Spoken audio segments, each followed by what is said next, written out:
जय श्रीमन नारायण।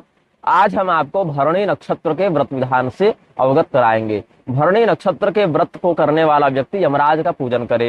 यमराज भरणी नक्षत्र जिनका पीड़ित होता है उन व्यक्तियों को शांति प्रदान करते हैं। भरणीषु च यो जातो यमस्य व्रतमाचरेत् स्वनक्षत्रागमे नद्यास्तटं गत्वा निशामुखे कृष्ण पक्षे चतुर्दश्याम् अथवा पूजयेद् यमं सुमेरोर्दक्षिणे भागे यस्य संयमनी पुरी। जिस व्यक्ति ने भरणी नक्षत्र में जन्म लिया है वह यमराज का पूजन करे।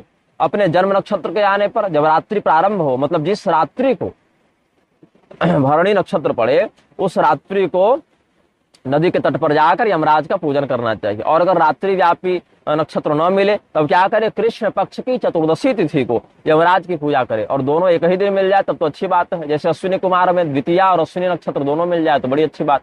वैसे ही यम देव का, यमराज का व्रत करने वाले के लिए या तो भरणी नक्षत्र की रात्रि हो या फिर कृष्ण पक्ष की चतुर्दशी की रात्रि हो तो यमराज की पूजा करे। यमराज कहाँ रहते हैं?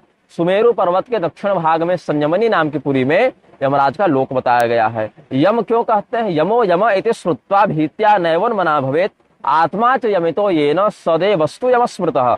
यम यम ऐसा सुनकर लोग भयभीत हो जाते हैं, लेकिन उदास नहीं होना है। जो आत्मा को नियंत्रित रखते हैं, धर्म के अनुकूल चलाते हैं, उन देवता को यम कहा जाता है। संयमित रखने से उनको यम कहा जाता है।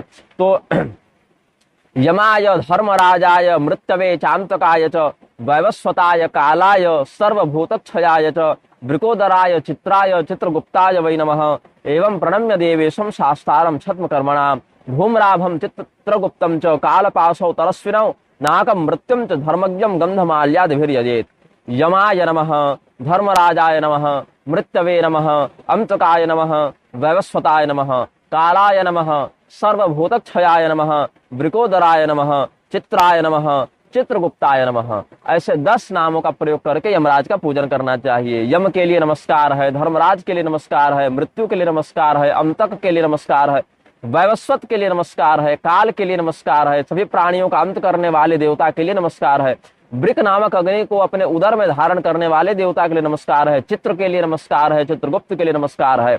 ऐसा बोलकर प्रणाम करने और फिर प्रणाम करना चाहिए। और फिर जो व्यक्ति छिप कर पाप करते हैं यमराज की दृष्टि उन पर भी रहती है। तथा प्रच्छन्न पापानाम शास्ता वैवस्वतो यमः। तो फिर यमराज को भी सभी प्राणियों का शास्ता समझकर प्रणाम करे। और केवल यमराज की नहीं अपितु उनके अगल बगल चित्र का और चित्रगुप्त का भी पूजन करे। धूम्र वर्ण कृष्ण वर्ण के यमराज का पूजन करे, धूम्र वर्ण के चित्रगुप्त का पूजन करे, शीघ्र गति वाले कालदंड और यमपाश उनकी पूजा करे, स्वर्ग मृत्यु और धर्म को जानने वाले धर्मराज की पूजा करे। ऐसे करना चाहिए। ये यमराज कौन है? सूर्यदेव की जो पत्नी थी संज्ञा, मतलब पत्नी है संज्ञा, उन्हीं का एक दूसरा स्वरूप है जिनको छाया कहते हैं या निक्षुभा कहते हैं।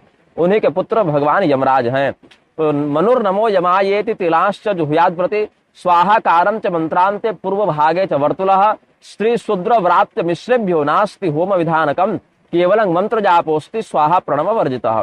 यमाय नमः, इस मंत्र के द्वारा जो व्रत करने वाला है वो प्रणाम करे, पूजन करे, इसी मंत्र का जप करे और तिल से हवन करे। काले तिल से हवन का विधान है। मंत्र से पहले ओंकार लगाए, मंत्र के अंत में स्वाहा लगा ले। लेकिन जैसे यमाय नमः स्वाहा, मैंने पूरा प्रणव का उच्चारण नहीं किया है, संकेत समझ लेंगे। स्त्री शूद्र व्रात्य और वर्णशंकर के लिए हवन का विधान नहीं है। वे लोग स्वाहा और प्रणव के बिना ही केवल यमाय नमः इस मंत्र का जप कर ले तो उन्हें अपने अभिष्ट फल की प्राप्ति हो जाती है। कृस्वरम भोजये दिप्राण यथाशक्ति समन्वितः एवं वै वर्ष पर्यंतम व्रतं कृत्वा नरोत्तमः व्रतांते भूमि देवेभ्यो गाम दा परितोषयेत् भरणी जातकानां च यमस्यैवं महाव्रतम। अब जो व्यक्ति यमराज का व्रत कर रहा है वो ब्राह्मणों को खिचड़ी का भोजन कराए, खिचड़ी का प्रसाद पवाए और 1 वर्ष तक जब भी भरणी नक्षत्र या कृष्ण पक्ष की चतुर्दशी आए तो व्रत का पालन करे और व्रत के उद्यापन में 1 वर्ष के बाद ब्राह्मणों को गौदान करके संतुष्ट करे। तो भरणी नक्षत्र के जातकों के लिए इस प्रकार से यह यमराज का यम व्रत बताया गया है। श्रीमन नारायण।